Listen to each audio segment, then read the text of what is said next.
Welcome to Leatherhead Garage, guys. If you haven't been here before, my name is Dalton, and today we're going to be doing a 12-volt conversion on this little Ferguson tractor. So I had a guy drop this tractor off to me last week, told me that his generator quit working. And well, instead of staying with the old 6-volt version, he wants to upgrade this to a 12-volt. Now this is the jumping off point for most people swapping their tractor over to a 12-volt system. So if you think that you're in this same boat, I'm going to show you first how to diagnose to see if your generator is actually bad and if you should swap over to a 12 volt. So let's get this thing pulled into the shop. We're going to be installing a kit onto this to go to a 12 volt. But if you don't have a kit or you don't want to spend the money on a kit, I'll also show you some ways that you can do it on your own and build your own harness.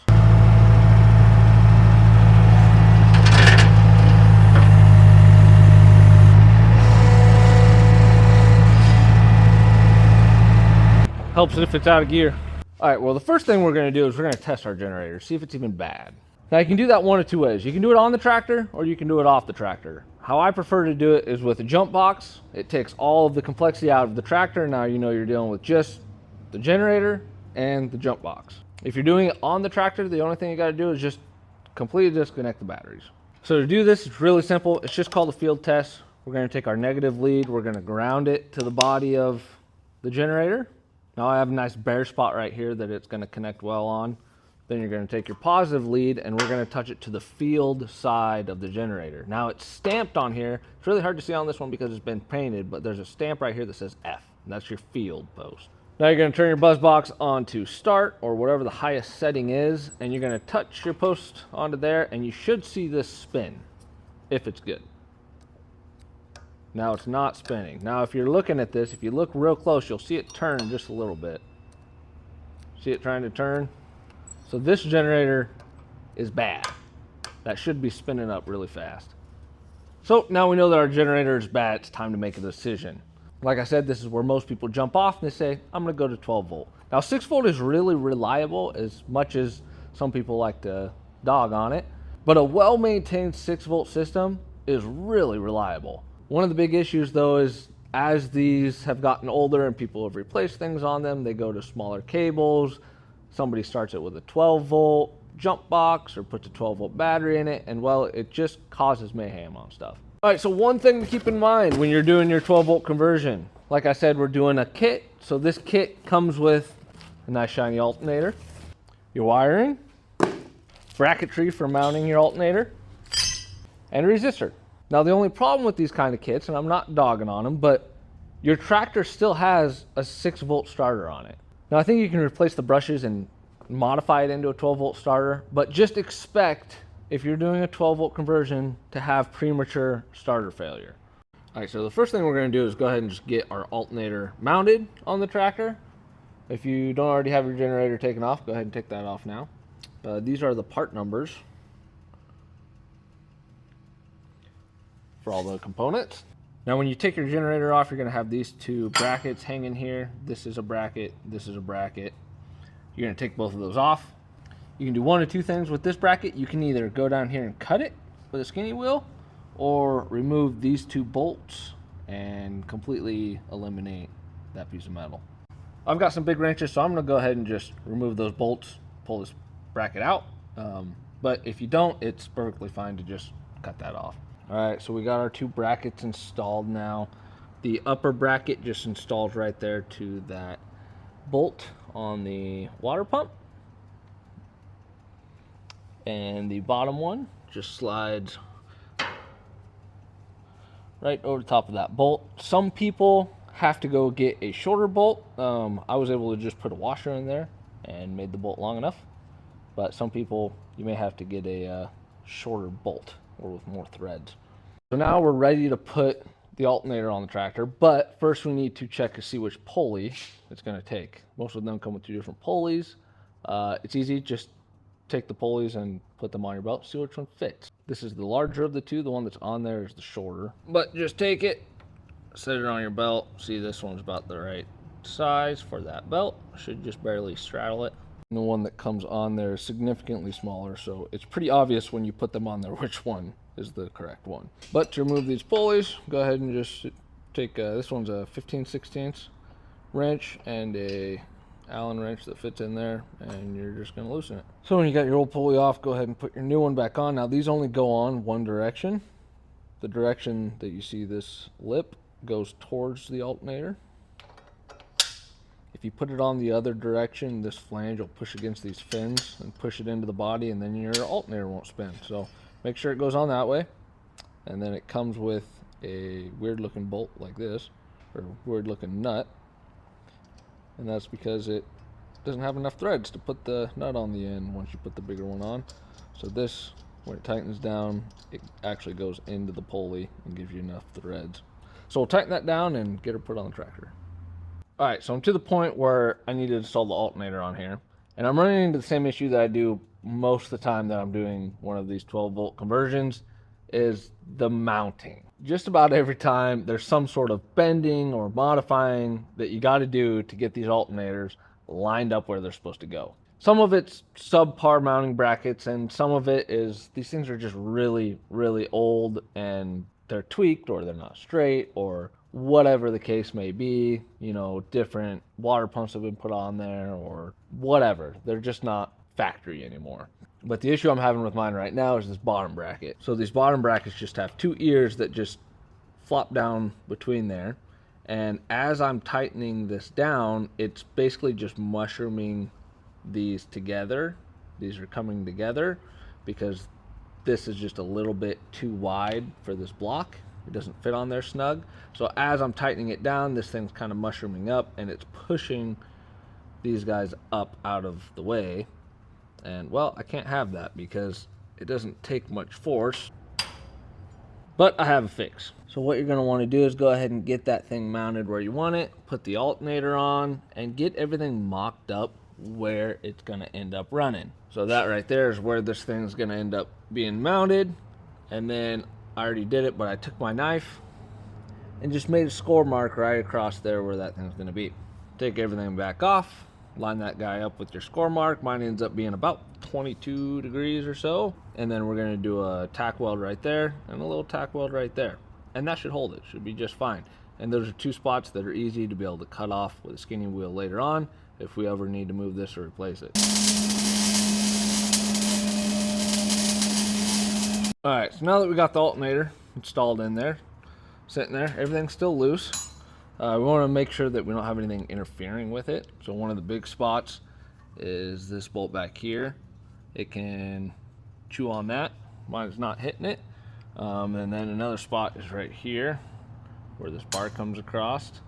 You can see mine's a little tight, so I might have to do a little bit of bending on this. I don't know, we'll see when I tighten it up. Just be aware. Okay, so we got the alternator mounted now. Like I said, you just gotta make it work sometimes. I had to bend that upper mount just a little bit to get it to mount straight, but the belt and everything's straight. There's no interference on anything.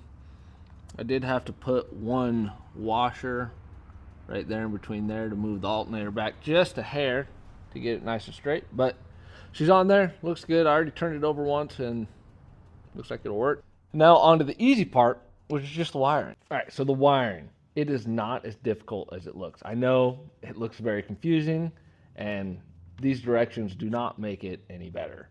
These directions are very confusing. I will simplify. But let's take a look at the wiring harness first. So this is all the wiring that it takes. It would be very easy to make your own if you're doing this from scratch. You don't have to buy a kit. And almost I would rather build this part from scratch because, well, you can make the lengths the right length, because I think this one might be too short. But anyways, all it's going to take is two small jumper wires. Now, this one needs to be, two of these actually, need to be of large gauge, like 10 gauge wire. The rest of them can be like 14 gauge, be just fine. And then stretching out the largest part of this harness, all it is one, this is one wire right here. One long, like 10 gauge wire, one 10 gauge wire that's like half the length, and then a smaller, like 14 gauge wire. So once you got your harness, we can start taking stuff off. All right, so things that can come off that's gonna clean a lot of this mess up. First off is your voltage regulator. You can take this whole thing out and all of the wires connected to it. These two wires right here are the ones that ran over to your old generator. I just pushed them through so that we could see them over here. These can come off. Voltage regulator, the one that goes from your voltage regulator up to your ammeter. Take all that off. All right, we got our voltage regulator out. Now go ahead and take this, put it in a box, take it to UPS, send it to me, and I'll fix more tractors with it. So the other two wires that you can take off this other wire that goes from your ammeter to your starter solenoid. Now this has an aftermarket starter solenoid. The original one's down there. Either way, they go to the same spot. Go ahead and take that wire out, and then take the wire out that goes from your coil to whatever ignition switch you're using. Now this is a 3-way ignition switch because they've eliminated this one here. But long story short, go ahead and take those two wires out. All right, we got those two last wires out. The only thing that I changed since then is I actually replaced the starter solenoid. The one that was on there was giving the owner some troubles, and it was sticking open, running the starter continuously, so I just threw a new one on. But other than that, all we've done is taken those two wires out. All right, so at this point, it should look something like this. Pretty much the only wires that you should have are your battery cables, one wire that goes from your coil over your points, and then these two wires right here, one that goes to your battery side to your ignition switch. This is also okay if it just runs straight up to your battery. It doesn't have to run to this post. Either one is just fine. And you may not have this wire if you're still using the stock starter solenoid that is on your shifter up here.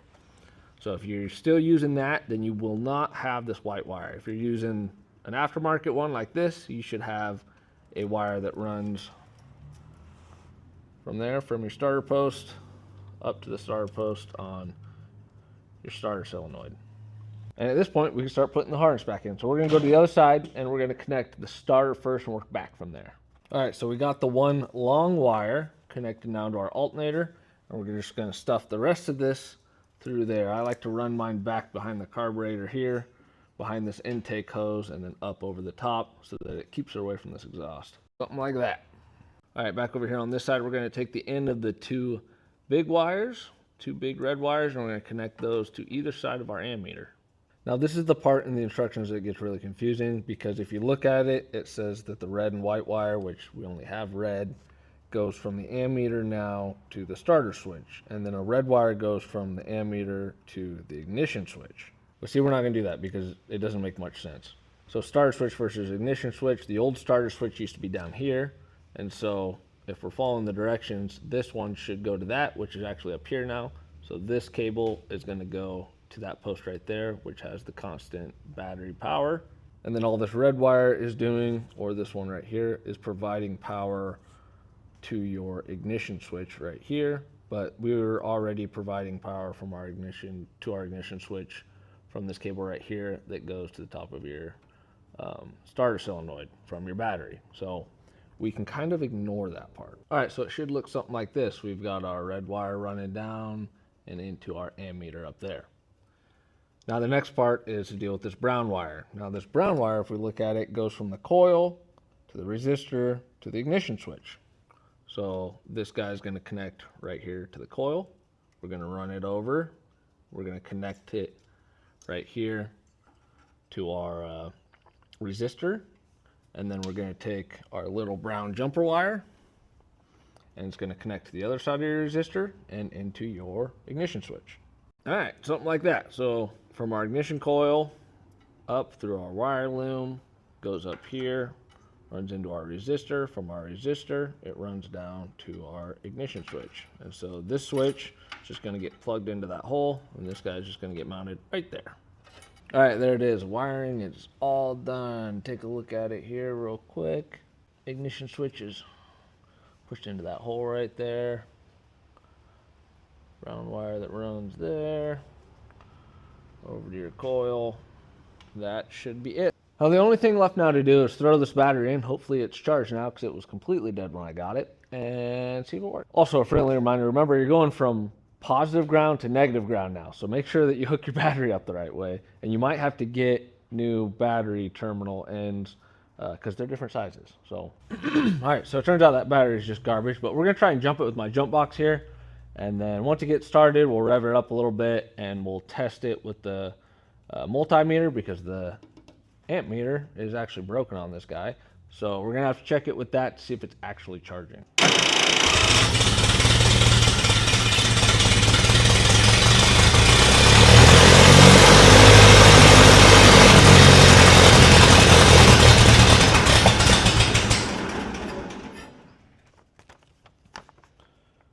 All right, so real quick, I had a little issue with mine. I'm going to show you what it is just in case you run into the same thing.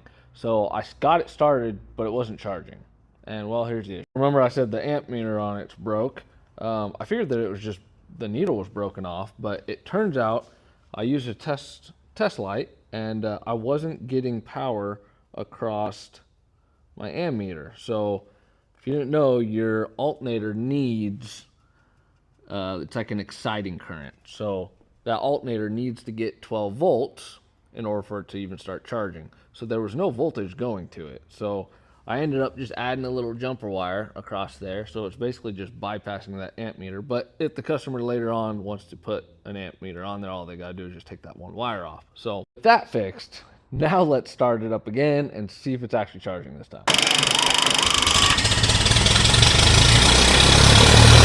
There it is.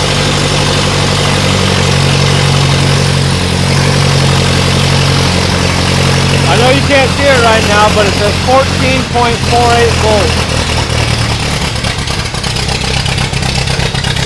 volts. There it is. It went all the way up to 14.48 volts, which is perfect. Alternator's working. It's charging the system. This customer needs a new battery.